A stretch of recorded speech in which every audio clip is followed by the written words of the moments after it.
बिस्मिल्लाहिर्रहमानिर्रहीम। अस्सलाम वालेकुम एवरीवन। मैं हूं एडवोकेट अकील अहमद और आप देख रहे हैं पाक टैक्स लॉयर। तो आज का जो हमारा टॉपिक है वो ये है कि जो पेंशनर हैं उनकी टैक्स रिटर्न कैसे फाइल करते हैं। तो ये हमारे सामने जो है वो आयरस का डैशबोर्ड ओपन है। मैं आपको थोड़ा सा जो है वो न्यू रजिस्ट्रेशन का तरीका बता देता हूँ शॉर्ट सा। यहाँ से आपने जाना है न्यू रजिस्ट्रेशन पर। उसके बाद आपने अपना यहाँ पर CNSE नंबर लिखना है, अपना प्रीफिक्स सेलेक्ट करना है, मिस्टर है, मिसिज है, मिस है, डॉक्टर हैं। उसके बाद आपने अपना नेम लिखना है जी, first name, middle name, last name. अगर आपके नाम के 3 हिस्से हैं तो आप फर्स्ट मिडिल लास्ट करेंगे, अगर 2 हैं तो फर्स्ट और लास्ट लिखेंगे। उसके बाद आपने सर्विस प्रोवाइडर सेलेक्ट करना है और अपना जो है सेल नंबर लिखना है जो आपके CNSE पर रजिस्टर्ड हो। तो 0092 के बाद आपने अपना नंबर लिखना है और उसे कंफर्म करना है और मेल लिख के फिर उसको कंफर्म करना है। उसके बाद आपने अपनी एड्रेस इन्फॉर्मेशन पर आ जाना है। यहाँ से आपने सेलेक्ट करना है जी आप कहाँ पर रहते हैं, आप वो प्रॉपर्टी आपकी एग्रीकल्चर है, कमर्शियल है, इंडस्ट्रियल है या रेजिडेंशियल है। उसके बाद आपने उसकी फार्म पे आ जाना जी, उसकी फार्म घर है, बंगलो है, क्या है। उसके बाद आपने उसके मेजरमेंट यूनिट पर आ जाना है, मरला में है, स्क्वायर फीट में है, स्क्वायर यार्ड में है। फिर उसका टोटल एरिया आपने लिखना है, कितने मरले है, और unit complex street area locality में आपने जो आपका कंप्लीट एड्रेस है वो आपने इसे 3 हिस्सों में डिवाइड करके यूनिट नंबर, स्ट्रीट, कम्प्लेक्स और एरिया लोकेलिटी में लिख देना है। उसके बाद सिटी पर आपने यहाँ से जाके सर्च करना है, जो भी आपकी मुतलका तहसील बनती है या आपका जो भी सिटी है वो आप यहाँ से लिख सकते हैं। जैसे मैं यहाँ से लाहौर लिखूंगा और उसको सर्च करूंगा यहाँ से, तो लाहौर के जितने भी ये सारे टाउन्स हैं ये आ जाएंगे। यहाँ से जो भी आपका बनता है आप वो सिलेक्ट कर लें। उसके बाद आपने कैपेसिटी बतानी है, आप वहाँ पे ऑनर हैं, टेनेंट हैं, आपने लीज पे ली हुई है क्या, आपने वो सिलेक्ट करना है। उसके बाद अपना शेयर बताना है आपने और उसके बाद यहाँ पे कैप्चा फिल करके आपने सबमिट कर देना है। सबमिट करने के बाद आपके नंबर और मेल पर 6 हिस्सों के जो हैं वो OTPs आएंगे, वो आपने लिखने हैं। सेल नंबर वाले खाने में सेल नंबर वाला और जीमेल के खाने में जीमेल वाला।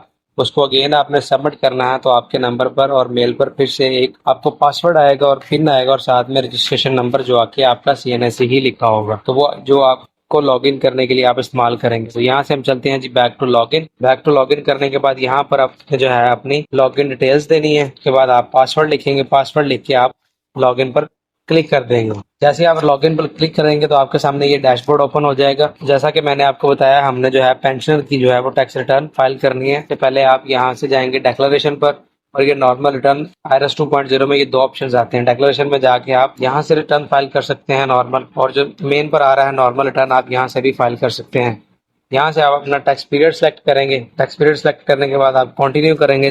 जैसे ही आप कंटिन्यू करेंगे तो आपके सामने ये डैशबोर्ड ओपन हो जाएगा। जैसा कि हमने जो है वो पेंशनर की टैक्स रिटर्न फाइल करनी है, तो सबसे पहले हम यहाँ पर नीचे चलेंगे जी अदर सोर्सेज में, रिसिप्ट डिडक्शंस को। जैसे ही आप इसे ओपन करेंगे तो आपने यहाँ से नीचे आ जाना और आपके पास ये ऑप्शन आ रहा होगा जी एन्युटी पेंशन। तो आपने यहाँ पर जितनी भी आपकी पेंशन बनती है वो आपने अपनी टोटल अमाउंट यहाँ पर लिख देनी है। यहाँ से आपने इसे कैलकुलेट कर देना है। जो भी पेंशन अमाउंट है आपकी वो टैक्स एग्जम्प्टेड है, तो आपने साथ इसको कॉपी करके यहाँ भी पेस्ट करना है और यहाँ से फिर आपने इसे कैलकुलेट कर देना है। ठीक है जी। अब मोस्टली लोगों, कुछ लोग जो होते हैं, बहुत रेयर केसेस में कुछ लोगों को 2 तो 3 पेंशनें भी आ रही होती हैं, मोस्टली 2 पेंशन आ रही होती हैं। तो आपकी अगर 2 पेंशन है तो आपकी एक टैक्स एग्जम्प्टेड होगी और दूसरी जो होगी वो नॉर्मल ही ट्रीट होगी, लेकिन वो पेंशन में ही लिखी जाएगी। जैसा कि मैंने यहाँ पर लिख दिया है जी 4,30,000 हमारी पेंशन बनती है और साथ मैंने इसको टैक्स एग्जम्प्टेड भी लिख दिया है। ठीक है, तो ये हमारे एग्जम्प्टेड है। उसमें जो भी हमारा दिल करेगा, अगर आपकी 2 पेंशन है तो जो आप उसको टैक्स फ्री रखना चाहें वो आप रख सकते हैं एग्जम्प्टेड में, और दूसरी पे आप उसको नॉर्मल ही ट्रीट करेंगे। तो यहाँ पे जो हमारी एक पेंशन आ रही है वो हम एक पेंशन आ रही है 1,30,000 रुपया, तो हम 1,30,000 यहाँ पर ऐड करेंगे तो ये बन जाएगा जी 5,60,000 रुपया। यहाँ से जैसे ही आप कैलकुलेट करेंगे तो आपके सामने ये नॉर्मल टैक्स में 1,30,000 आ जाएगा और एग्जम्प्टेड में जो है आपका 4,30,000 आ जाएगा। तो इसके बाद अगर आपकी कोई सैलरी है तो आप मोस्टली जो फौजी होते हैं वो रिटायरमेंट के बाद प्राइवेट जो अदारों में है वो जॉब करते रहते हैं, तो उनको सैलरी मिलती है, तो वो वापस एम्प्लॉयमेंट में आकर अपनी यहाँ पर सैलरी भी लिखेंगे। तो यहाँ से अपनी जो आपकी अमाउंट है वो टोटल पेंशन की 5,60,000 बनती है, उसमें 4,30,000 एग्जम्प्टेड है और 1,30,000 जो है वो नॉर्मल है। तो आपने यहाँ से आना जी वेल्थ स्टेटमेंट, वहाँ पे आना जी रिकॉन्सिलेशन ऑफ नेट एसेट। उसके बाद आपने जो आपकी नॉर्मल पेंशन बनती है वो आपने यहाँ लिख देनी है और जो आपकी टैक्स एग्जम्प्टेड है वो आपने यहाँ पर लिख देनी है। यहाँ पर लिखने के बाद आपने कैलकुलेट कर देना है। यहाँ पर जितनी भी एंट्रीज होंगी वो फेक करूंगा, लेकिन आपने अपनी ओरिजिनल करनी है, क्योंकि जो यूट्यूब की प्राइवेसी पॉलिसी है, हम पर्सनल डाटा जो है वो शोर नहीं कर सकते। उसके बाद आपने आ जाना जी पर्सनल एसेट्स एंड लायबिलिटीज पर। उसके बाद आपने को आपकी प्रॉपर्टी है तो आपने वो यहाँ से ऐड कर लेनी है, उसका एड्रेस देना है, उसके कंटेंट्स लिखना है जी, वो रेजिडेंशियल एग्रीकल्चर है, प्लॉट है, उसकी मेजरमेंट कितनी है और कहाँ वाक़ है। अगर तो आपकी इनहेरिटेड प्रॉपर्टी है तो आप उसकी वैल्यू जो है वो जीरो लिखेंगे। अगर आपने परचेज किया तो आपने उसकी परचेज प्राइस लिखनी है। ऐसे ही आपने अपनी कमर्शियल जो प्रॉपर्टी है, जो घर है, वो भी आपने ऐड करना है और उसकी फुल डिटेल लिखनी है। अगर आपका कोई बिजनेस कर रहे हैं आप अभी साथ, तो आप अपना बिजनेस कैपिटल भी लिख सकते हैं। अगर आपके पास नॉन बिजनेस इक्विपमेंट्स हैं तो आप वो लिख सकते हैं। अगर आपने कुछ जानवर रखे हुए हैं, कोई पेट्स रखे हैं, तो वो भी आप लिख सकते हैं। यहाँ पर आपने मोस्टली जो पेंशनर्स रहा होते हैं, इन्होंने जो है इन्वेस्टमेंट सर्टिफिकेट्स लिए होते हैं नेशनल सेविंग्स के, या इन्होंने जो है अपने सेविंग अकाउंट रखे होते हैं। सेविंग अकाउंट के हवाले से मैं डिस्क्रिप्शन में जो है वो लिंक दे दूंगा कि आपने सेविंग अकाउंट की रिटर्न कैसे फाइल करनी है, तो आप उसको भी जाकर देख सकते हैं। और अगर आपका कोई सर्टिफिकेट होगा तो आप उसकी एंट्री यहाँ पर करेंगे। तो यहाँ हम इनका जो है वो बैंक अकाउंट अभी ऐड करेंगे।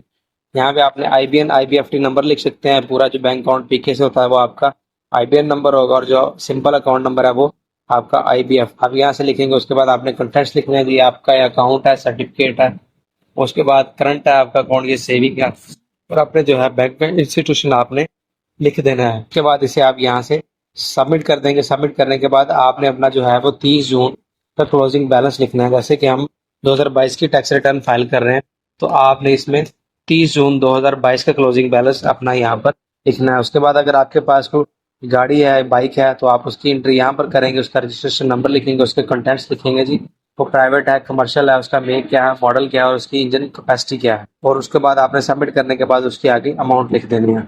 फिर इस पोजेशन में मोस्टली जो है वो गोल्ड लिखते हैं। अगर तो आपने गोल्ड परचेज किया हो तो आप उसकी गोल्ड की परचेज प्राइस लिखेंगे। मोस्टली लोग गलती करते हैं, वो लिख देते हैं जी सिंस मैरिज, क्योंकि सिंस मैरिज वो आपको नहीं मिला होता, आपकी वाइफ को मिला होता है। और अगर आप खातून है तो फिर आप यहाँ पर लिख सकते हैं और उसकी वैल्यू जीरो लिखेंगे। उसके बाद हाउस होल्ड इफेक्ट्स, अगर घर में आपने कुछ चीज़ें परचेज की हुई हैं तो उनकी अमाउंट यहाँ पर लिख सकते हैं आप। यहाँ से आपने हर एंट्री के बाद कैलकुलेट लाजमी करना है। उसके बाद पर्सनल आइटम जो आपके मोबाइल फोन्स वगैरह आ जाते हैं तो आपने वो यहाँ पर लिख देने हैं। आपके लैपटॉप्स वगैरह जो हैं वो आप यहाँ पे एंटर कर सकते हैं। उसके बाद ये कैश नॉन बिजनेस, तो जो आपका फिजिकल ईयर क्लोज हुआ है उसके एंड पे आपके पास कितने पैसे हैं जो हैं वो आपके पास पड़े हुए। उसके बाद आपने यहाँ पे अपने अखराजात जो आपके पास कैश नॉन बिजनेस है वो आपने लिख देना है। कैलकुलेट करने के बाद आपने अपने पर्सनल एक्सपेंसेस पर आ जाना है जो आपके अखराजात होंगे। यहाँ पर आके अपने सबसे लिखना है जी, अगर आपकी गाड़ी वगैरह है उसकी आप मेंटेनेंस करवाते हैं उसकी अमाउंट लिखेंगे। ट्रैवलिंग करते हैं तो उसकी आप अमाउंट जो है वो कैलकुलेट करके लिख सकते हैं। उसके बाद इलेक्ट्रिसिटी का जो बिल है आप वो लिख सकते हैं। उसके बाद आपने अगर वाटर कनेक्शन है उसका बिल आप लिख सकते हैं। गैस का बिल आप यहाँ पर लिख सकते हैं। हर एंट्री के बाद आपने कैलकुलेट लाजमी करना है, तो आपकी अमाउंट जो है वो यहाँ पर जो इसको कैलकुलेट करके सिस्टम लिख देगा। उसके बाद अगर आपने इंटरनेट कनेक्शन लगवाया है तो आप उसका बिल भी जो है यहाँ से लिख सकते हैं। उसके बाद अगर आपने कोई मेडिकल ट्रीटमेंट करवाया तो वो आप यहाँ पर लिख सकते हैं। उसके बाद अगर आपके बच्चे पढ़ रहे हैं तो आप उनकी एजुकेशन के जो अखराज आता है वो भी आप यहाँ पर लिख सकते हैं। उसके बाद अगर आपने क्लब वगैरह ज्वाइन किया, जिम वगैरह या किसी क्लब की मेंबरशिप आपके पास है तो वो भी आप यहाँ से लिख सकते हैं। उसके बाद फिर आपने फंक्शन गैदरिंग में पार्टिसिपेट किया तो वो भी लिख सकते हैं। अगर आपने कोई ज़कात दी है तो वो भी लिख सकते हैं। और उसके बाद अदर हाउस होल्ड एक्सपेंसेस है जो आपके डेली के रूटीन के अखराजात होते हैं वो भी आप लिख सकते हैं। उसके बाद आपने इसे कैलकुलेट कर देना है। कैलकुलेट करने के बाद आपने आ जाना रिकंसिलिएशन ऑफ नेट एसेट पर आ जाना है। यहाँ पर जो आपकी अमाउंट है वो अगर प्लस में आ रही हो तो इसका मतलब है आपका जो इनफ्लो है कम है और आपका जो आउटफ्लो है वो ज्यादा है। अगर ये माइनस में आ रही हो तो इसका मतलब है आपका जो इनफ्लो है वो ज्यादा है और आपका आउटफ्लो कम है। तो इनके पास जो कुछ एसेट्स थे वो इनके पास प्रीवियस ईयर के थे, तो आपने इसे यहाँ से कॉपी करना है और आपने प्रीवियस ईयर में लिख देना। अगर प्रीवियस ईयर में इनके पास नहीं थे तो आपने जस्ट यहाँ पर जीरो लिखना है। ठीक है जी। यहाँ से आपने इसे सेव कर लेना है। सेव करने के बाद आपने सबमिट पर क्लिक करना है। सबमिट पर क्लिक करने के बाद आपने जो रजिस्ट्रेशन के वक्त आपको 4 डिजिट का अपना पिन आएगा वो आपने यहाँ पर लिखना है और इसको यहाँ से सबमिट कर देना है। तो इसके बाद जो आपने ATL चलान अपना क्रिएट करना है और आपका सेविंग अकाउंट वाली दोनों जो वीडियोस के लिंक है वो मेरी डिस्क्रिप्शन में मौजूद है, आप वो देख सकते हैं। तो यहाँ से आपने सबमिट कर देना है। मैंने आपको बताया मैंने एंट्रीज फेक की हैं आपको जस्ट समझाने के लिए, तो मैं यहाँ से इसे क्लोज करूंगा। तो जैसे ही आप सबमिट करेंगे तो आप इस डैशबोर्ड पर जो है वो वापस आ जाएंगे। तो आज की जो हमारी वीडियो वो कंप्लीट हो गई है। उम्मीद है आपको मेरी वीडियो पसंद आएगी और आप इससे सीखेंगे भी। मजीद ऐसी वीडियोस देखने के लिए आप मेरे चैनल को सब्सक्राइब कर सकते हैं और आप हमें टिकटॉक, फेसबुक और इंस्टाग्राम पर फॉलो भी कर सकते हैं। तो मिलते हैं आइंदा किसी ऐसी नई वीडियो में किसी नए टॉपिक के साथ। तब तक के लिए अपना बहुत सारा ख्याल रखें। अल्लाह हाफिज।